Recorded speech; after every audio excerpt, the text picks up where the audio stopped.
पाकिस्तान के करप्टो सिफारतकारी ने आलमी सतह पर मजबूत मकाम हासिल कर लिया। पाकिस्तान ने वर्चुअल ईस्ट रेगुलेटरी अथॉरिटी कायम करके करप्टो और डिजिटल असासों की निगरानी और रेगुलेशन का आगाज़ किया।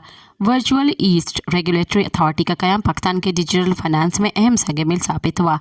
वज़ीर मुमलिकत बराए करप्टो और ब्लॉक चेन बिलाल बिन कासिम के मुताबिक पाकिस्तान के करप्टो पॉलिसी आलमी विजन के पैरवी में नए बैनुल-अक़वामी इक़्तिसादी मौक़े खोल रही है। हमारे स्ट्रेटेजिक बिटकॉइन रिजर्व मुस्तक़बिल में अमली सरमायाकारी की अलामत है। फाइनेंशियल टाइम्स ने बैनुल-अक़वामी सतह पर पाकिस्तान के करप्टो तवानाई में तेज़ी से पेशरफ्त और बढ़ती हुई हिकमत अमली को सराहा है।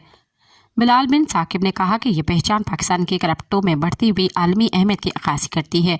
हम आखिरकार फ़ाल शराकत दार के तौर पर आलमी जिद्दत के मैदान में अपना मकाम हासिल कर रहे हैं। सब्सक्राइब कयो अवामी न्यूज़ HD के ऐं ताज़ा तरीन ख़बरुनि लाइ ॾिसंदा रहो अवामी न्यूज़ HD।